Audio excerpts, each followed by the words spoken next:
Morning, everybody. This is Grant from Spark Sites and Grant Sparks and State of the Spark, and I'm super pumped you're here today. What is it like to have a seizure at the gym, and what can you learn from it in order to make your journey towards your goals and your success more effective? We're going to talk about that and more this morning on Grant Sparks the Spark Show, episode 304. We've done 304 of these episodes. And that doesn't include the missionary, that doesn't include the crypto show. We've done thousands of shows, and I still get excited every single time I can share a bit of learning. And this morning, it's from the gym and what happens when you have a seizure at the gym and what you can learn from that about your business. We're going to talk about that and more, but before anything else, you know what we're going to start. Morning cup of gratitude. What are you grateful for this morning? If you cannot start your morning with gratitude, I don't even know what you're doing. I don't know how you access the things you're looking for in the world if you can't look through a lens of gratitude and be expecting more of the same good things happening in your life. So we're going to start with Morning Cup of Gratitude. So put in the comments below, share with a friend, tell them what you're grateful for today, and get that started just right, because that's what I do. And so we're going to start with Morning Cup of Gratitude. I'm going to start first. I am absolutely grateful for the rain today. We're in Central Florida, and I'm loving the rain today. I'm grateful for the progress we're making in our collaborative businesses. A lot of you know by now that Hot Mod Influencer Agency and Spark Sites, we're strategic partners. We're doing a lot together. We're building funnels together. We're building info products together. We're serving the influencer community. And influencers aren't just people who are professional influencers. They're professionals who are leveraging their online brand for more success, finding their voice, and making money doing that. And so we're helping more and more people do that. So I'm grateful for that partnership. I'm grateful that we've made so much progress. Our funnels are growing, our leads are growing. We're having opportunities on the partner brand side, the campaign side. So just this morning, I don't say that to impress anyone. I say it to impress upon you that gratitude welcomes these things in your world, even when you're going through bad stuff.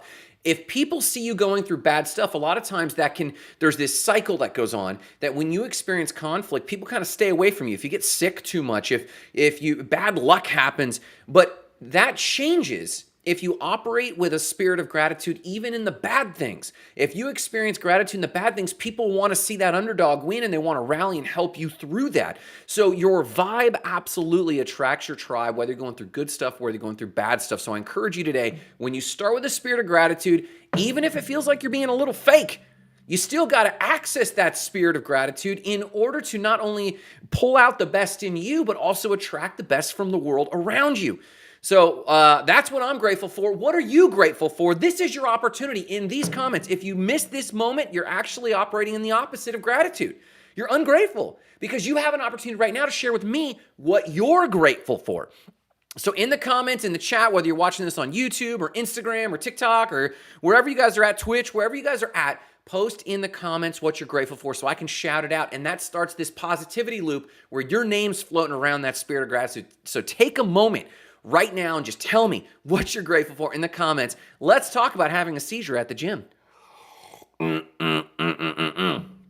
I was at the gym this morning, and I was at Just Move Northside, and we're developing a little bit of a fit family there. I've got a fit family down in the Just Move on the south side. We got good friends there.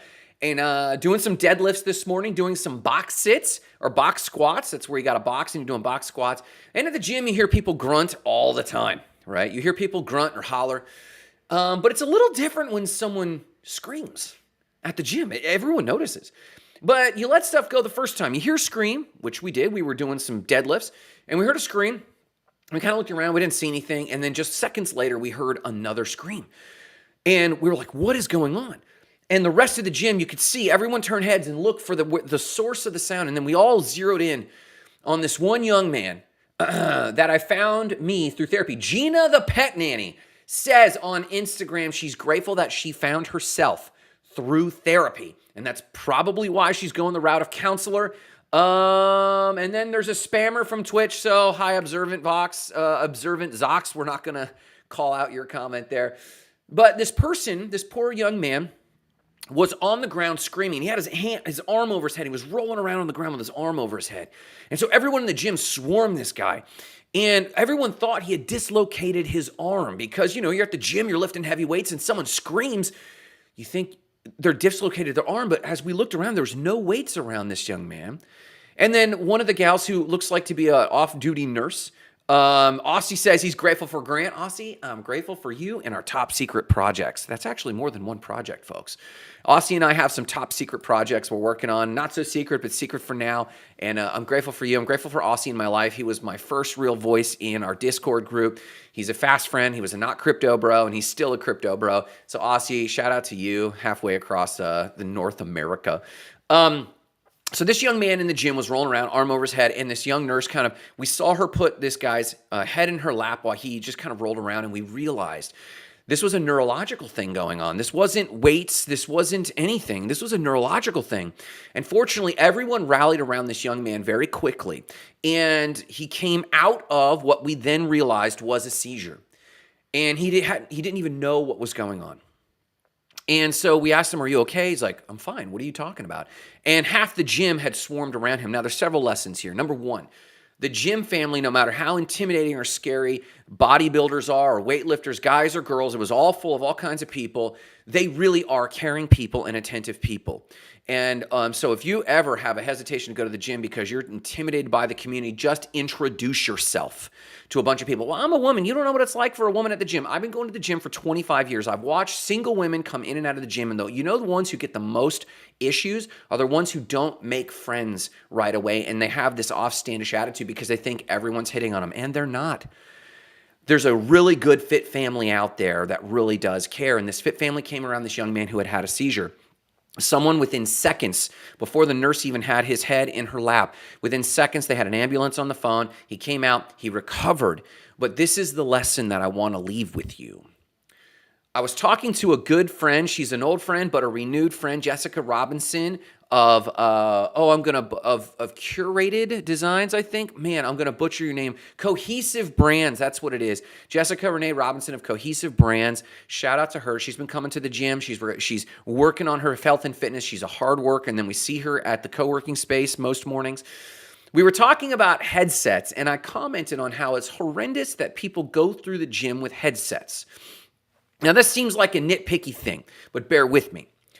When you wear a headset at the gym, you keep people at a distance. Ashley Bearden takes a moment to express gratitude. Shout out to Ashley. She says, having an able body, having a new listing to market in this great fiction book that she's reading. And I want to shout out to you, Ashley. The level of your content has gone up dramatically. She started incorporating drone shots. She's got higher quality camera. Her audio is going through the roof. Shout out to Ashley Bearden. Please go check her out. She is a hustler and a mover and a shaker in the area of real estate, and she low-key, with her husband, are serious real estate investors. Check them out. Follow Ashley Bearden on Instagram. So here's the lesson. I told Jessica Robinson a few days ago, and I mentioned in one of my posts, that you should not wear headsets or earbuds at the gym. And every woman I say this to says, you don't know what it's like. They hit on you all the time, and without the headset on, it keeps everybody away. I hear that. Shout out to people who do have that issue. But there's a major danger. I don't say it for social reasons. I say it for safety reasons. At the gym, there's heavy weights everywhere, and someone could get hurt. And I mentioned to Jessica Robinson, I was at the gym once. I was way on the other side of the gym, and I heard this man shout out from across the gym, and I looked, and there was people working out around him, but ignoring him because they had headsets on. And he was struggling under a weight he could not lift and needed a spotter's help. And because everyone had headsets on, no one was there to help, and I had to run from across the gym and pull the weight off his chest and help him actually not get hurt.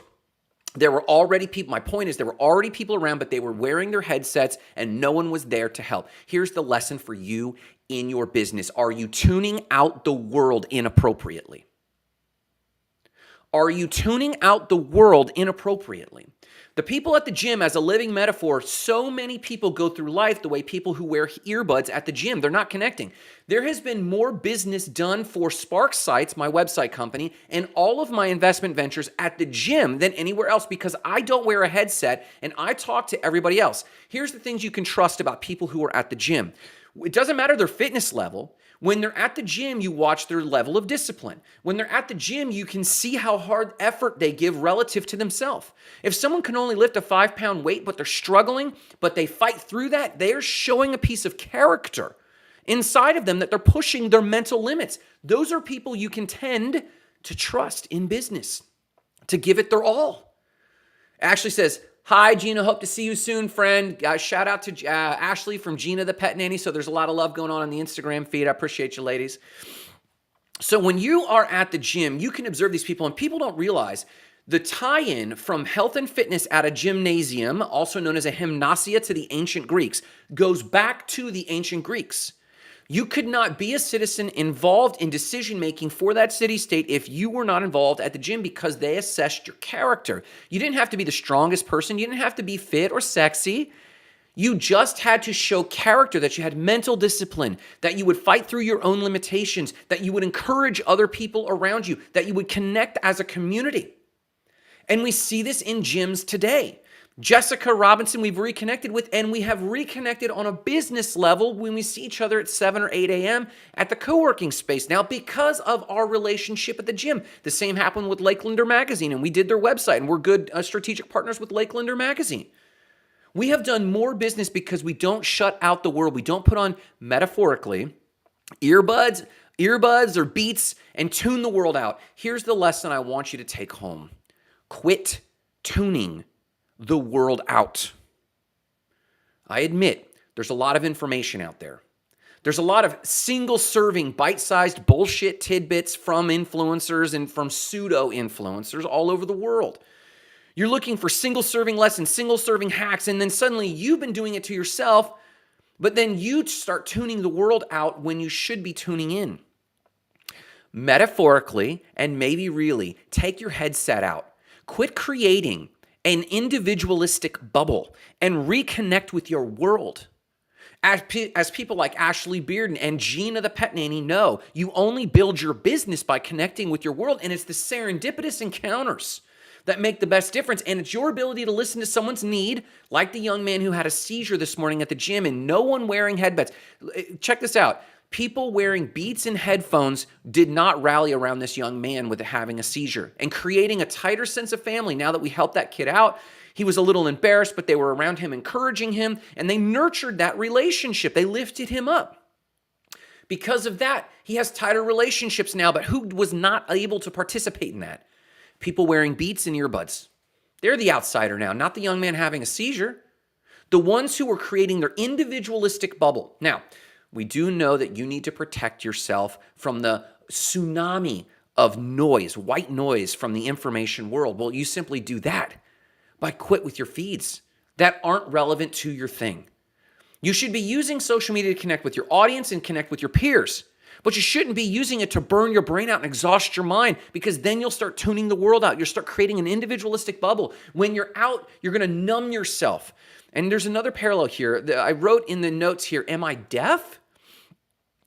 So we were at the gym and someone called me out that you don't listen so well. You're deaf. And my counter was this.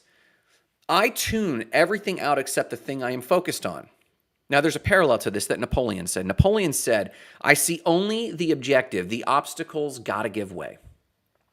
And the translation is this. We all need to develop mechanisms of tuning out the white noise of the world, tuning out the voices that don't matter. But that means we tune into the voices that do matter. And this parallel that I'm giving of this example where this person called me out that I'm a bad listener, my hearing's going, and I told them, I said, no, the thing I'm focused on, I hear very well. I said the example was we were across the gym and I heard the people talking to the young man having a seizure, and I could hear what they said because I was tuned into that. But when I'm not tuned into distractions, when I'm not tuned into the thing that is not involved with the thing I am involved in, that's called focus.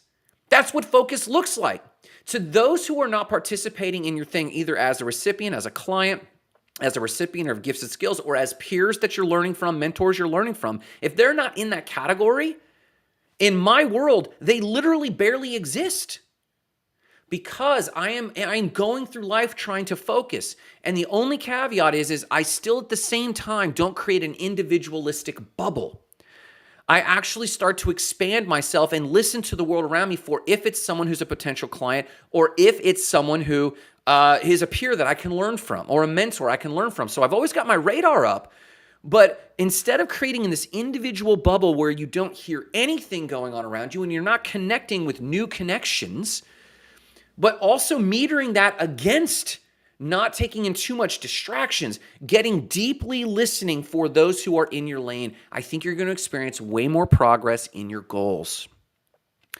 So does that resonate with you at all? Do you struggle, A, with complete overwhelm, and then B, once you plug into your bubble, you actually don't see any leads, you don't see any growth? You might have a little bit of focus in that moment, but if you can relate, I'd love to hear more from you. Why am I talking about any of this? Because hear me on this. I want you to achieve more in your life than you could have if you hadn't met me.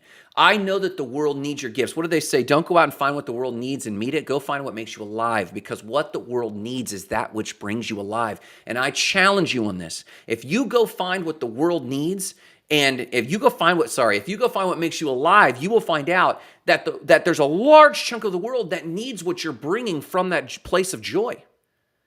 So I love coaching and training. I do coaching and training. And when I do coaching and training, guess what? I pick up coaching and training clients. I pick up more income just by living the thing I derive joy in. The trick is this. A lot of people think I'm talking about following your bliss. Go sitting on the beach, not doing anything. I challenge you, that often doesn't actually bring people joy. I lived in the Dominican Republic for a year living the island dream. It doesn't bring joy. In fact, it brings boredom. There's no challenge. I'm not growing.